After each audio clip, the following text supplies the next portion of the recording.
गांव के मुखिया ने आज अपने सभी नौकरों को हवेली में इकट्ठा किया था, जिनमें राधा और उसके माँ बापू भी शामिल थे। तुम सभी को पूरी मेहनत के साथ काम करना है। मदन लाल शहर में रहने वाले मेरे खास मित्र हैं और ये फैंसी ड्रेस प्रतियोगिता उनके बेटे अर्जुन द्वारा रखी जा रही है। इसलिए इस पूरी हवेली और गांव के बड़े मैदान की साफ सफाई अच्छे से होनी चाहिए। सारे प्रबंध अच्छे से होने चाहिए। शंकर, आशा, तुम दोनों मेरे बहुत पुराने नौकर हो, इसलिए तुम दोनों से मैं ज्यादा उम्मीद रखता हूँ। सब काम बहुत बढ़िया तरीके से होना चाहिए। चिंता मत करो मालिक, सब अच्छे से हो जाएगा। पिताजी, मुझे समझ नहीं आ रहा। मुझे फैंसी ड्रेस प्रतियोगिता के लिए बहुत तैयारी करनी है, पर इतने सारे काम मैं अकेली नहीं कर सकती। मुझे किसी की जरूरत है। मुझे रोजाना बाजार आना जाना पड़ता है, इसलिए मुझे अपने साथ किसी नौकर की जरूरत है। अरे तो चिंता क्यों करती है बेटी, राधा को अपने साथ ले जाया कर। राधा, तुम कल से सुमन के साथ रहोगी। ये कहीं भी जाए तुम सुमन के साथ रहना। जी मुखिया जी। मुखिया जी, क्या मैं भी इस प्रतियोगिता में हिस्सा ले सकती हूँ? ये पूछना बेवकूफी है राधा। ये प्रतियोगिता हम जैसे अमीर लोगों के लिए है। तुम्हारे पास इतने महंगे ड्रेस नहीं है कि तुम प्रतियोगिता का हिस्सा बन सको। तुम बहुत गरीब हो, सोच समझ कर तो पूछो। अब सुमन, कोई बात नहीं, अगर ये भाग लेना चाहती है तो लेने दो। वैसे भी प्रतियोगिता में हिस्सा लेने से ये जीत तो नहीं जाएगी ना। कपड़े कहाँ से आएंगे इतने महंगे। इस गरीब का थोड़ा मन बहल जाएगा। लेने दो भाग। ठीक है, तुम प्रतियोगिता में हिस्सा ले लेना, ठीक है? मुखिया की बातें सुनकर राधा खुश हो जाती है। सब लोग अपने अपने काम पर चले जाते हैं। राधा भी अपनी माँ के साथ काम पर लग जाती है, पर वो मन ही मन यही सोच रही थी कि आखिर फैंसी ड्रेस प्रतियोगिता के लिए ड्रेस कहाँ से लाएगी, क्या पहनेगी। सुमन बेटा, अर्जुन आ रहा है। प्रतियोगिता के बहाने तुम दोनों की बातचीत हो जाएगी। फिर मदन लाल से मैं शादी की बात कर लूंगा। अच्छे खासे पैसे वाले लोग हैं, पता है जानकी। शहर के बड़े व्यापारी हैं वो लोग। सच पापा? फिर तो आप चिंता मत करो, मैं अर्जुन को इम्प्रेस कर ही लूंगी। फैंसी ड्रेस प्रतियोगिता के लिए सुमन पूरी तरह से तैयारी कर रही थी, पर राधा ने भाग लेने के लिए मुखिया जी से कह तो दिया, पर वो फैंसी ड्रेस के लिए पहने क्या, इसी बात को लेकर वो परेशान थी। उसके पास इतने पैसे नहीं थे कि वो कोई अच्छी सी ड्रेस खरीद सके। तभी राधा की नानी माँ घर पर मिलने आ जाती हैं, जो दूसरे गांव में रहती थी। राधा ने अपनी नानी माँ से ये बात कही। अच्छा, तो ये बात है, तुम्हें कुछ ऐसा पहनना है जो सबसे अलग भी हो और सुंदर भी। फिर तो तुम कुछ सामान जोड़कर ही ऐसा बना सकती हो, पर सोचना पड़ेगा। अरे राधा की माँ, ये बांस की डंडियां कहाँ रखनी है? ये अब तो इनका कोई काम नहीं है। या फिर एक काम करो, इनकी चादर बनाकर छत पर डाल दो। घर की छत कच्ची हो रही है। बापू जरा रुकना, ये थोड़े बांस मुझे देना। हाँ, ये पतली पतली डंडियों वाले। नानी माँ, क्यों ना मैं बांस का गाउन तैयार करूं? मैंने सोच लिया है कि मुझे क्या पहनना है। मैं एक बांस का गाउन बनाऊंगी। राधा ने खूब मेहनत की। उसने बांस की डंडियों को साड़ी पर जोड़ जोड़ कर सिलाई की और एक बहुत सुंदर बांस का गाउन तैयार किया। गाउन सचमुच कितना सुंदर लग रहा है। राधा बहुत खुश थी कि उसने प्रतियोगिता के लिए एक ड्रेस तैयार कर ही ली। प्रतियोगिता का दिन आता है। उधर सुमन और बाकी लड़कियां प्रतियोगिता के लिए तैयार हो चुकी थी। इधर राधा भी बांस का गाउन पहनकर तैयार हो जाती है। सब प्रतियोगिता के लिए गांव के मैदान में इकट्ठा होते हैं।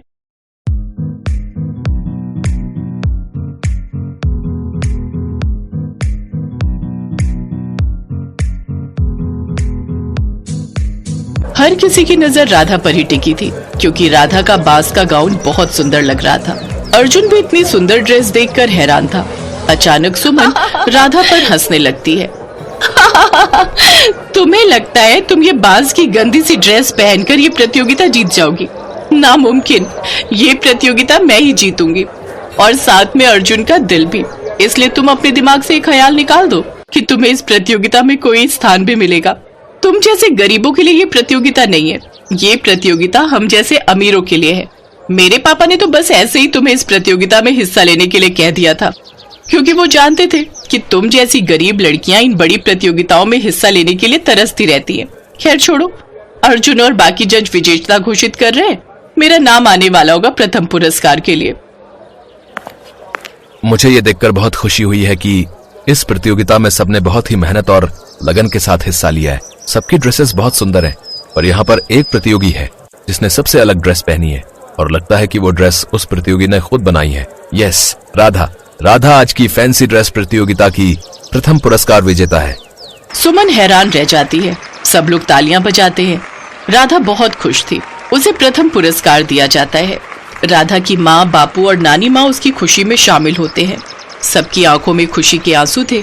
अर्जुन को पता चल गया था कि राधा एक गरीब घर की बेटी है और सुमन को राधा का अपमान करते हुए वो पहले ही देख चुका था।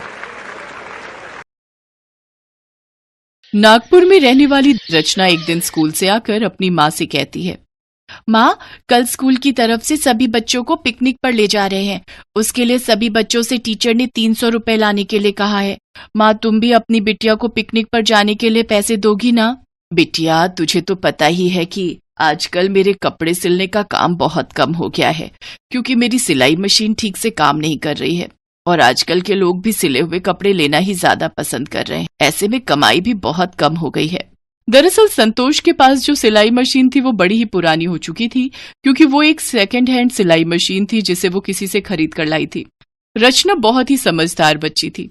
उसने अपनी माँ से कहा, कोई बात नहीं माँ, मैं कल पिकनिक पर नहीं जाऊंगी। मुझे माफ कर दे मेरी बच्ची, मैं कैसी माँ हूँ। अपनी गरीबी के चलते मैं तुझे छोटी छोटी खुशियां भी नहीं दे सकती। ये कैसी बात कर रही हो माँ? मेरी खुशी तो तुमसे है। अगर तुम हो मेरे पास तो मेरे कदमों में दुनिया भर की खुशियां हैं।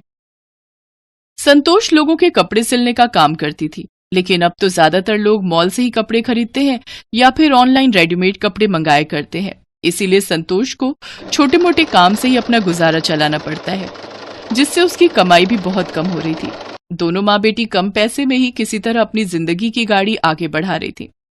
रचना के स्कूल में उसकी गरीबी का सभी बच्चे बहुत मजाक उड़ाया करते थे। उसकी पुरानी ड्रेस और फटे मोजे देख दूसरे सभी बच्चे उस पर हंसते थे। रचना, तेरे पास नई स्कूल ड्रेस खरीदने के लिए पैसे नहीं है तो मुझे बोल। मेरे पापा ने मेरे लिए नया स्कूल ड्रेस खरीदा है। मैं मेरा पुराना स्कूल ड्रेस तेरे लिए लेती आऊंगी। तू कब तक फटी हुई स्कूल की ड्रेस पहनकर स्कूल आती रहेगी? नहीं, मुझे तुम्हारा पुराना स्कूल ड्रेस नहीं चाहिए। मेरी माँ मेरी फटी हुई स्कूल ड्रेस को सिलकर बिल्कुल नया जैसा कर देगी। अच्छा, तो तेरी माँ इतनी अच्छी दर्जी है तो उनसे अपने फटे हुए मोजे भी सिलवा लेना। इतना कहकर वो बच्ची हंसने लगी। रचना को अपनी बहुत बेइज्जती महसूस होती है। वो घर आकर अपनी माँ को सब कुछ बताती है। कोई बात नहीं बेटी, तू दूसरे बच्चों की बातों पर ध्यान ही मत दिया कर, बस अपनी पढ़ाई से मतलब रख। माँ, अगर बाबा आज जिंदा होते तो हमें इतने दुख नहीं झेलने पड़ते ना? हाँ मेरी लाडो, लेकिन अब तो किस्मत में रोना ही लिखा है। नहीं माँ, हम रोएंगे नहीं, हम हर कठिनाइयों का डटकर सामना करेंगे। रचना के पिता एक रिक्शा चलाते थे। उनकी एक सड़क दुर्घटना में मौत हो गई थी। उसके बाद से रचना और उसकी माँ अकेले पड़ जाते हैं, लेकिन उसके पिता का रिक्शा अभी भी खड़ा था। माँ, मैं भी पिताजी की तरह ही रिक्शा चलाऊंगी।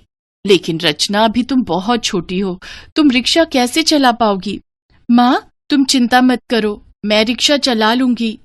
ठीक है बेटी। दूसरे दिन से रचना अपने पिता का रिक्शा लेकर स्कूल जाने लगी। वो स्कूल जाने वाले दूसरे बच्चों को अपने रिक्शे में बिठा लिया करती और उन्हें स्कूल छोड़ देती, और शाम को उन्हीं बच्चों को अपने रिक्शा में फिर बिठाकर घर छोड़ देती। इससे रचना की थोड़ी बहुत कमाई होनी शुरू हो गई।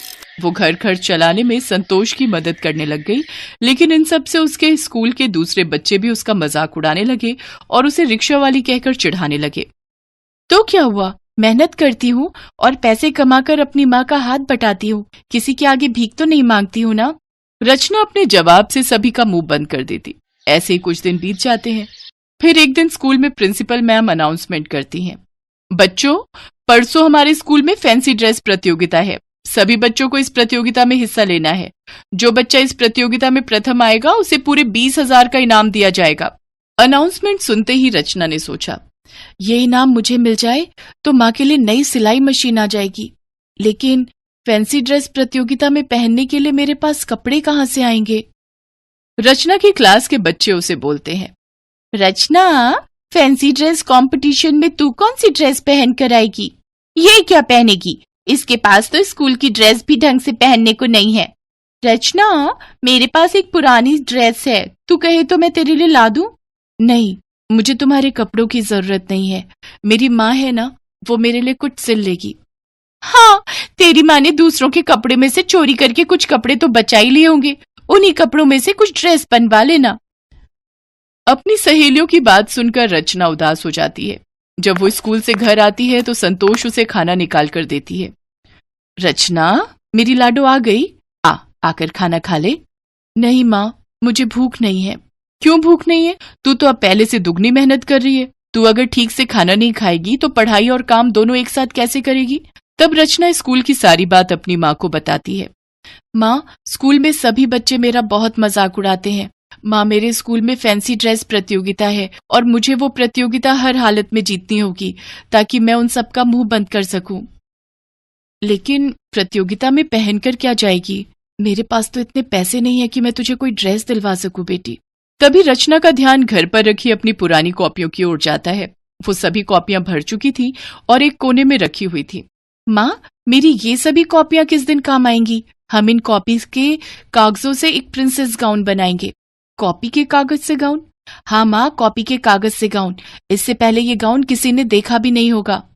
ठीक है मेरी बच्ची, मैं तेरे लिए कागज का गाउन तैयार करूंगी। रचना कुछ अखबार कबाड़ी वाले से जाकर ले आती है। फिर वो दोनों माँ बेटी मिलकर खूब मेहनत करती है और फिर 3 दिन में कागज का एक सुंदर सा गाउन बनाकर तैयार कर लेती है। साथ ही वो एक बेहद ही सुंदर क्राउन भी रचना के लिए बनाती है।